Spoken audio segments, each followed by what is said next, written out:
Film dibuka dengan menampilkan narasi tentang sebuah apartemen bernama Tower Block yang dibangun untuk melindungi orang-orang setelah Perang Dunia Pertama.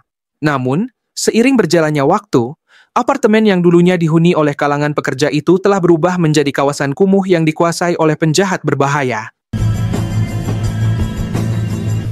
Film kemudian beralih ke seorang pemuda bernama Asur, yang terlihat sedang melarikan diri setelah dikejar oleh dua preman.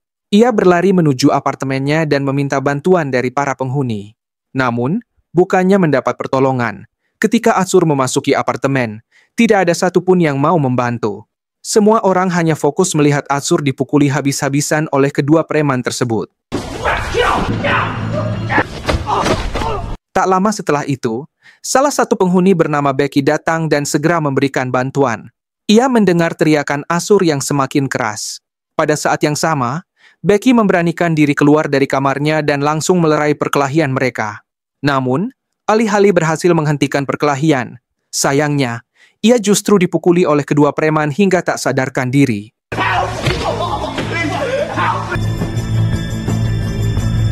Singkat cerita, setelah kejadian itu, seorang detektif bernama John datang ke apartemen. Ia datang untuk menyelidiki kasus penyerangan yang dilakukan oleh dua preman tersebut, karena Asur ditemukan tewas. Dari hasil penyelidikan, John menduga bahwa dalang di balik pembunuhan itu adalah seorang pengedar narkoba yang tinggal di Tower Block. Namun, ketika ia masuk ke dalam apartemen dan meminta informasi dari para penghuni, tidak ada seorang pun yang mau memberinya informasi, terutama mengenai siapa yang menjual narkoba di apartemen tersebut. 3 bulan kemudian, kasus pembunuhan Asur masih belum terpecahkan. Pemerintah, yang marah atas seringnya terjadi kejahatan di apartemen itu, mengirim 2 agen properti untuk membujuk para penghuni agar mau pindah. Namun, bukannya berhasil, para penghuni malah marah, menghina kedua agen properti tersebut, dan mengusir mereka dari apartemen. Setelah para agen properti itu pergi, semua penghuni kembali ke aktivitas masing-masing, entah itu bermain game, mengisap narkoba, bekerja sebagai pekerja seks, dan sebagainya. Keesokan paginya, ketika semua penghuni kembali beraktivitas, listrik dan jaringan Wi-Fi tiba-tiba mati secara bersamaan. Hal ini membuat mereka terkejut, karena sebelumnya apartemen itu tidak pernah mengalami pemadaman listrik. Film kembali beralih ke Becky, yang sedang menikmati segelas teh bersama pacarnya. Namun, saat sedang meminum teh, tiba-tiba terdengar suara tembakan dari penembak jitu yang langsung menewaskan kekasihnya di tempat.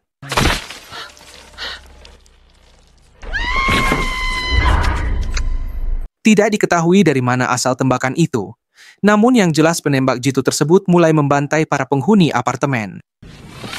Becky, yang melihat pacarnya tewas tepat di depan matanya, langsung berteriak dan menjauh dari jendela kamar untuk menghindari jangkauan penembak jitu. Penembak jitu yang sudah bersiap dari gedung sebelah dengan brutal terus menembaki para penghuni apartemen yang terlihat. Mereka semua kebingungan, tidak tahu apa tujuan dari penembakan itu. Namun, penembak jitu tersebut terus menembak satu persatu, seolah-olah ingin melenyapkan mereka semua. Setelah serangan yang menewaskan beberapa penghuni, para penghuni mulai berkumpul. Mereka saling membantu merawat yang terluka dan berusaha menutup semua celah di kamar dan jendela yang bisa menjadi sasaran penembak misterius itu. Tak lama, masalah baru muncul. Penembak jitu telah mengunci semua pintu keluar dan lift menuju lantai bawah. Lebih parah lagi, ia juga memutus jaringan telepon sehingga para penghuni apartemen tidak bisa menghubungi polisi. Di sisi lain, Becky terlihat bersama seorang pria bernama Paul. Mereka masuk ke salah satu kamar untuk menyelamatkan seorang remaja bernama Curtis, yang tidak tahu apa yang sedang terjadi. Setelah menemukannya, Becky langsung menjelaskan situasi yang sedang mereka hadapi. Ada seorang penembak jitu brutal yang sedang berusaha membunuh semua orang di apartemen. Thanks for asking. How the fuck are you? Kemudian mereka mulai meminta Curtis untuk bekerja sama agar bisa keluar dari apartemen. Curtis, yang merupakan mantan pencuri, tentu tahu cara membobol pintu. Terlebih lagi, mereka hanya memintanya untuk membuka satu pintu. Segera setelah penjelasan itu, Curtis awalnya tidak percaya dan menganggap ucapan Becky hanya omong kosong. Namun, saat Curtis hendak memeriksa keluar, tiba-tiba terdengar suara tembakan. Dalam kondisi itu, mereka kemudian mulai bergabung dengan penghuni lain. Mereka terus berdiskusi tentang rencana selanjutnya untuk keluar dengan selamat, termasuk membahas tujuan sang penembak jitu yang entah kenapa ingin membunuh mereka semua. Tak lama setelah itu, mereka mulai bekerja sama memperbaiki lift. Mereka mencoba menyalakan kembali listrik yang sebelumnya mati.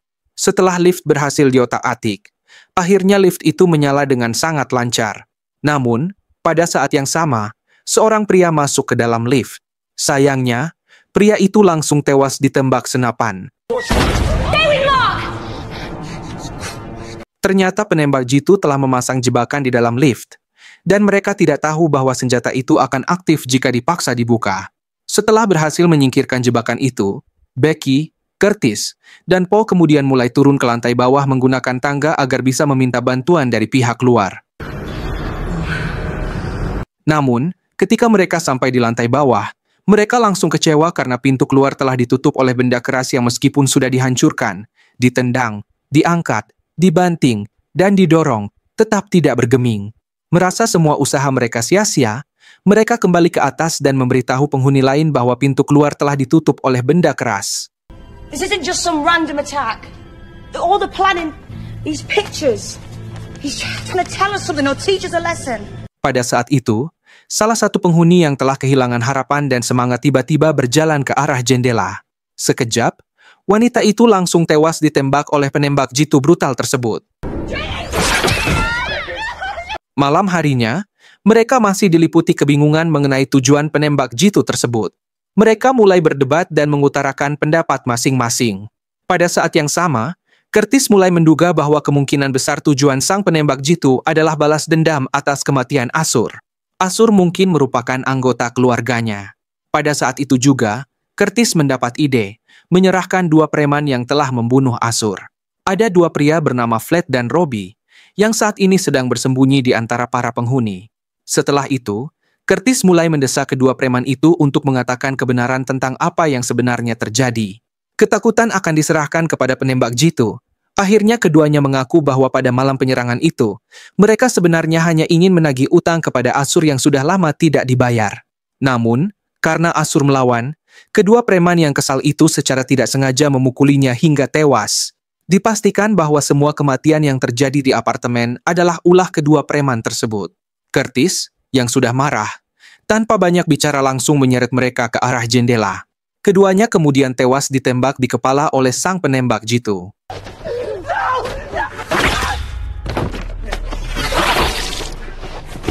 Setelah menyerahkan kedua preman itu, mereka masih bingung apakah sang penembak jitu akan terus membunuh atau akan membiarkan mereka pergi. Secara bersamaan, seorang ibu dan anak mulai keluar dari gedung melalui jalan utama yang dijaga ketat oleh sang penembak. Mereka berharap bahwa penembak jitu sudah cukup puas setelah membalas dendam atas kematian saudara mereka. Daniel then, just in case. Namun, saat mereka keluar dari apartemen, tiba-tiba sebuah peluru melesat dan menewaskan mereka. Dari situ, dapat disimpulkan bahwa tujuan penembak jitu bukanlah balas dendam, melainkan membantai semua penghuni yang tinggal di apartemen Tower Block. Di sisi lain, film kemudian beralih ke Becky, yang tampak bingung karena penembak jitu masih memburu mereka. Hingga akhirnya, Becky mendapat ide. Ia menjelaskan bahwa mereka harus keluar dari gedung dengan menggunakan selang yang bisa dipakai, meskipun rencana itu sangat berisiko. Paul, yang tidak ingin tinggal diam, menawarkan diri untuk menjalankan ide Becky. Jika ia berhasil, maka ia akan segera mengirim bantuan ke apartemen. Setelah semua persiapan selesai, mereka bersiap menuju atap gedung. Namun, sebuah jebakan yang dipasang di dekat pintu langsung menembak salah satu dari mereka.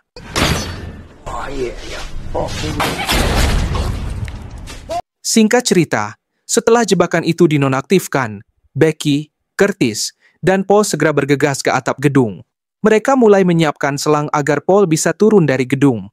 Sementara itu, sang penembak jitu telah menyadari rencana yang akan dilakukan Paul dan teman-temannya. Penembak itu mulai berpindah posisi dan langsung menembak selang yang digunakan sebagai tali untuk turun dari apartemen. Akibatnya, Paul yang sedang dalam perjalanan turun langsung tewas karena jatuh dari atas gedung.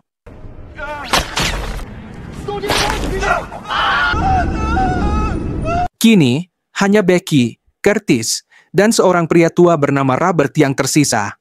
Saat itulah mereka memutuskan untuk membuat rencana nekat dengan membakar seluruh ruangan di lantai tersebut agar orang-orang menyadari keberadaan mereka. Akhirnya, petugas pemadam kebakaran akan datang untuk menyelamatkan mereka bertiga. Keesokan paginya, rencana untuk membakar seluruh ruangan mulai dijalankan menggunakan bensin.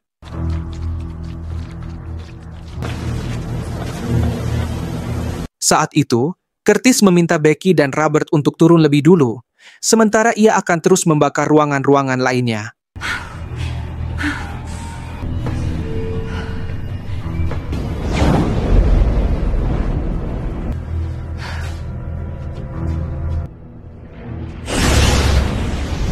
Setelah selesai membakar semua ruangan, Curtis segera turun ke bawah untuk menyusul teman-temannya. Namun, saat menuruni tangga, Curtis tiba-tiba terjatuh karena baut di tangga tersebut telah terlepas. Akibatnya, salah satu kakinya patah dan tidak bisa digerakkan. Becky dan Robert yang melihat temannya terluka segera membantu dan merawat cedera Curtis. Di sisi lain, film beralih pada dua agen properti yang menyadari bahwa apartemen di dekat mereka sedang terbakar. Mereka segera masuk dan mencoba menyelamatkan orang-orang di dalam apartemen.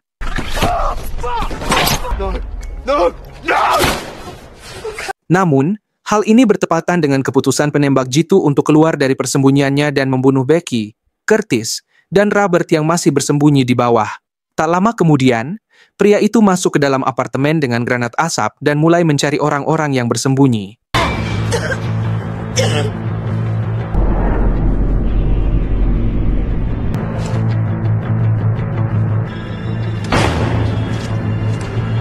Becky, yang berhasil lolos dari perhatian penembak jitu, lalu bergegas keluar dari gedung untuk mengambil pistol paku yang ada di dalam mobilnya.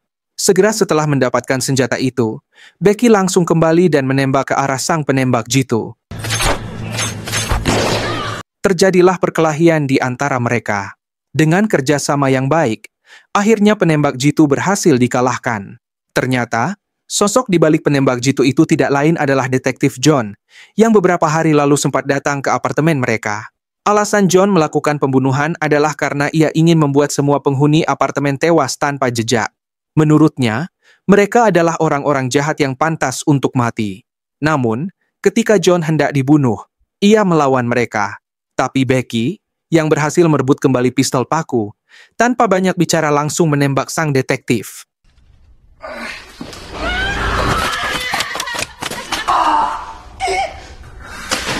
Di akhir film, setelah berhasil membunuh penembak jitu, Becky, Curtis, dan Robert akhirnya berhasil keluar dari apartemen sebelum api menjalar ke lantai bawah.